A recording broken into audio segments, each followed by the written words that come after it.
Hello friends, good morning. हम phenols पढ़ रहे थे और फिनॉल्स की कुछ इम्पॉर्टेंट रिएक्शंस के आज मैकेनिज़म्स को हम डिस्कस करेंगे। तो हम एक एक करके केमिकल रिएक्शंस लेंगे और उसके मैकेनिज़्म को डिस्कस करेंगे। पहली है आपकी फ्रीज रीअरेंजमेंट। फिनॉल्स का जब एस्टरीकरण या एस्टरिफिकेशन करते हैं तो हमें एरोमेटिक एस्टर प्राप्त होते हैं। अब आप रिएक्शन देखिए। फिनॉल का जब हम एसिटिक एनहाइड्राइड से अभिक्रिया कराते हैं तो हमको फेनल एसीटेट प्राप्त होते हैं और एसिटिक एसिड का अणु अलग होता है। इसी प्रकार फिनॉल की एसिटिल क्लोराइड CH3COCl के साथ अभिक्रिया कराते हैं तो हमको फेनल एसीटेट प्राप्त होते हैं और HCl निकालता है। इस एरोमेटिक एस्टर को यदि निर्जलीय AlCl3 के साथ गर्म करते हैं तो फ्रीज पुनर्विन्यास या फ्रीज रीअरेंजमेंट प्राप्त होता है तथा इसमें हाइड्रोक्सी कीटोन बनते हैं। अब आप देखिए, ये जो फेनल एसीटेट था, नीचे वाली रिएक्शन देखिए आप। फेनल एसीटेट को हम AlCl3 के साथ गर्म कर रहे हैं तो हमें ortho and para hydroxy acetophenone मिल रहे हैं। अब इसमें COCH3 समूह जो है वो अलग होके दूसरी जगह रीअरेंज हो गया और आपको फेनल एसीटेट से ऑर्थो पैरा हाइड्रोक्सी एसिटोफिनॉन प्राप्त होता है। ये अभिक्रिया फ्रीज रीअरेंजमेंट है। इस रिएक्शन में एकाइलियम आयन द्वारा फ्रीडल क्राफ्ट अभिक्रिया या उसकी क्रियाविधि होती है। अब आप देखेंगे फेनल एसीटेट की हम AlCl3 से क्रिया कर रहे हैं तो रिएक्शन देखिए, नीचे वाली एकाइलियम आयन बन रहा है। ये एकाइलियम आयन फिर आपका CH3CO+ है और ये बेंजीन वाले के ऊपर OAlCl3 से अभिक्रिया करके हाइड्रोक्सी एसिटोफिनॉन बना रहा है। तो ये क्रियाविधि जो है फ्रीडल क्राफ्ट क्रियाविधि है जिसके के द्वारा फ्रीज रीअरेंजमेंट होता है। यदि ये अभिक्रिया एल्कली की उपस्थिति में बेंजोइल क्लोराइड के साथ करी जाए तो बेंजोइल एस्टर प्राप्त होते हैं। इस अभिक्रिया को हम शॉर्टन बामन अभिक्रिया कहते हैं। आप रिएक्शन देखिए, फिनॉल की हम क्रिया करा रहे हैं बेंजोइल क्लोराइड यानी कि C6H5COCl 4 NOH की उपस्थिति में, तो बेंजोइल फेनिल बेंजोइड प्राप्त हो रहा है और HCl निकल रहा है। वापस सुनिए, फिनॉल की जब हम एल्कली की उपस्थिति में बेंजोइल क्लोराइड से अभिक्रिया कराते हैं तो फेनिल बेंजोइड प्राप्त होता है और HCl मॉलिक्यूल जो है वो निकल रहा है। नेक्स्ट रिएक्शन हम करेंगे कार्बोक्सिलेशन। जब सोडियम फिनॉक्साइड को उच्च दाब पर कार्बन डाइऑक्साइड के साथ गर्म किया जाता है तो ऑर्थो स्थिति पे कार्बोक्सिलिक समूह अटैच हो जाता है, जुड़ जाता है, जिससे सैलिसाइलिक अम्ल बनता है। इस अभिक्रिया को कोल्बे-शिम्ट अभिक्रिया कहते हैं। हमारा रिएक्शन देखिए, सोडियम फिनॉक्साइड हमने लिया है यानी कि सोडियम लवण ले रहे हैं हम फिनॉल का, कार्बन डाइऑक्साइड से अभिक्रिया करा रहे हैं 5 से 7 एटमॉस्फेयर, 130-150 डिग्री इसका आपका तापमान है। तो COONA ग्रुप जुड़ गया जिसका कि HCl से जल अपघटन करा रहे हैं, NaCl निकलेगा और सैलिसाइलिक अम्ल प्राप्त होता है। नेक्स्ट रिएक्शन हम करेंगे क्लेंजन रीअरेंजमेंट अभिक्रिया। जब एक एरिल एलिल ईथर को 200 डिग्री सेंटीग्रेड पर गर्म करते हैं तो अणु का पुनर्विन्यास हो जाता है और एलिल फिनॉल प्राप्त होता है। अब आप देख लिए, हमने एरिल एलिल ईथर लिया है, बेंजीन वाले पे समूह जुड़ा है, इसको हम गर्म कर रहे हैं 200 डिग्री सेंटीग्रेड पे, तो CH2CH डबल बॉन्ड CH2 समूह जो है वो पृथक होकर ऑर्थो स्थिति पर जुड़ जाता है जिससे हमें एलिल फिनॉल प्राप्त होते हैं। यदि अणु की ऑर्थो स्थिति खाली ना हो तो एलिल समूह का विस्थापन जो है वो पैरा स्थिति पे होता है। अब आप नीचे रिएक्शन देखिए, नीचे रिएक्शन में आप देखेंगे कि ऑर्थो स्थिति पे CH3 ग्रुप जुड़ा है तो इसका पैरा स्थिति पे आपका CH2CH डबल बॉन्ड CH2 समूह जुड़ रहा है।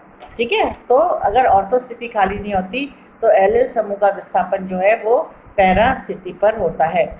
इसका आप क्रियाविधि देखेंगे, यह अभिक्रिया फर्स्ट स्टेप प्रोसेस है, प्रथम पद अभिक्रिया है, एक पद में संपन्न होती है। इस अभिक्रिया में एलिल समूह का तीसरे कार्बन कार्बन 3 बेंजीन वाले की ऑर्थो स्थिति वाले कार्बन से बंध बनाता है तथा CO बॉन्ड या कार्बन ऑक्सीजन बंध जो है वो टूट जाता है। अब इससे हमें एक मध्यवर्ती अभिक्रिया में देखिए अब मध्यवर्ती प्राप्त होता है। यह इंटरमीडिएट प्रोडक्ट्स मध्यवर्ती जो है अस्थायी है तथा कीटो इनोल आइसोमेरिज्म द्वारा स्थायी ऑर्थो एलिल फिनॉल देता है। अब ये जो मध्यवर्ती मिला था ये अस्थायी है, तो ये टूट के कीटो इनोल समावयवीकरण के द्वारा ऑर्थो एलिल फिनॉल देता है। तो ये एक पुनर्विन्यास क्रिया है। नेक्स्ट रिएक्शन हम देखेंगे गाटरमैन सिंथेसिस, गाटरमैन संश्लेषण। फिनॉल्स की जब AlCl3 की उपस्थिति में HCl व HCN से क्रिया कराते हैं तो एल्डिमीन यौगिक प्राप्त होता है जो जल अपघटित होकर फिनॉल एल्डिहाइड देता है। अब आप देखिए फिनॉल है, फिनॉल के हम HCl HCN AlCl3 की उपस्थिति में क्रिया करा रहे हैं, तो ये आपका OH समूह पर है, पैरा स्थिति पे CH डबल बॉन्ड NH है, ये एल्डिमिन है। अब इसका जल अपघटन कराएंगे तो ये एल्डिमिन समूह जो है वो एल्डिहाइड समूह में परिवर्तित हो जाएगा और हमें पैरा हाइड्रोक्सी बेंजल्डिहाइड प्राप्त होता है। मैकेनिज्म सिंपल है इसका। HCl HCN जो है वो आपका क्लोरो एल्डिमिन बना रहे हैं, क्लोरो एल्डिमिन फिर AlCl3 की उपस्थिति में HCl मॉलिक्यूल निकल गया और आपका ये एल्डिमिन यौगिक देते हैं। ये एल्डिमिन यौगिक का जल अपघटन फिर पैरा हाइड्रोक्सी बेंजल्डिहाइड में परिवर्तित कर देता है। नेक्स्ट रिएक्शन आप देखिए रिमर टिमान अभिक्रिया। ये इंपॉर्टेंट अभिक्रिया है, कई बार हम पढ़ भी चुके हैं, आप अच्छे से जानते हैं। फिनॉल्स को जब KOH यानी कि एल्कली या क्षार की उपस्थिति में क्लोरोफॉर्म के साथ गर्म करते हैं तो बेंजीन वलय में एक एल्डिहाइडिक समूह जुड़ जाता है और फिनॉलिक एल्डिहाइड प्राप्त होते हैं।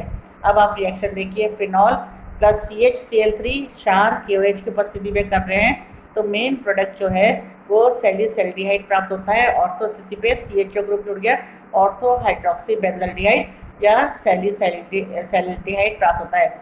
और एक थोड़ा सा हमें एक यौगिक और मिलता है पैरा हाइड्रोक्सी बेंजल्डिहाइड, पर ये बहुत ही कम मात्रा में होता है। मेन मात्रा में जो है मुख्य उत्पाद जो है वो सैलिसैल्डिहाइड होता है। मैकेनिज्म सिंपल है, क्लोरोफॉर्म जो है OH के साथ अभिक्रिया करके CCl2 ये बनाता है और ये मैकेनिज्म में रिएक्शन देके OH और H2 के प्रेजेंस में फिर आपको बेंजल्डिहाइड देते हैं। नेक्स्ट अभिक्रिया जो है वो हम करेंगे हॉबन-हॉश अभिक्रिया। इस अभिक्रिया में पॉलीहाइड्रिक फिनॉल का एसिलीकरण करवाया जाता है जिसमें मेटा स्थिति पर OH समूह उपस्थित हो। अभिक्रिया AlCl3 की उपस्थिति में होती है। ये एल्किल साइनाइड व HCl के मिश्रण के साथ क्रिया करके किटिमिन हाइड्रोक्लोराइड बनाते हैं। पहले ये के साथ ये जल के साथ अपघटन द्वारा एरोमेटिक कीटोन देते हैं। अब आप देखिए कि पहले आपका यह डबल वो है, 2 हाइड्रोक्सी समूह जुड़े हुए हैं।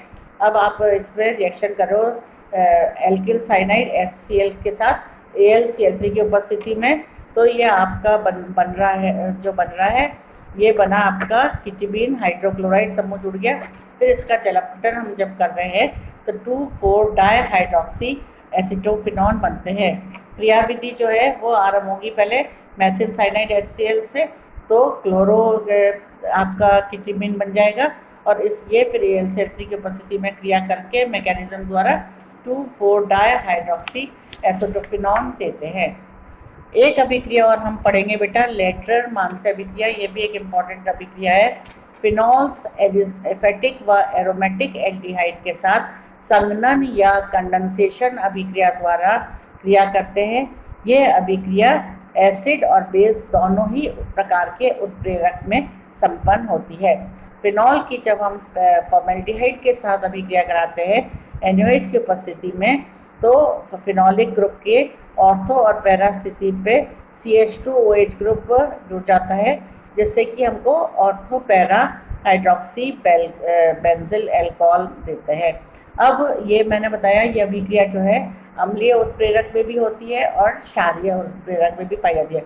अम्लीय उत्प्रेरक में सबसे पहले फॉर्मेल्डिहाइड H आयन के साथ क्रिया करता है, जिससे CH2OH कार्बोकेटाइन बनता है। ये कार्बोकेटाइन जो फिनॉल से क्रिया करके हाइड्रोक्सी बेंजिल अल्कोहल देता है। और बेस कैटलाइज्ड अभिक्रिया यदि हम करते हैं, क्षार उत्प्रेरक अभिक्रिया हम जब करते हैं तो फिनॉक्साइड आयन की फॉर्मेल्डिहाइड से अभिक्रिया कराते हैं, जिससे हमें आपका हाइड्रोक्सी बेंजिल अल्कोहल प्राप्त होता है। तो ये बेटा कुछ इम्पॉर्टेंट रिएक्शंस थी जिनके की मैकेनिज्म्स हमने पढ़े। अब बाकी की अभिक्रियाएं हम कल पढ़ेंगे। धन्यवाद।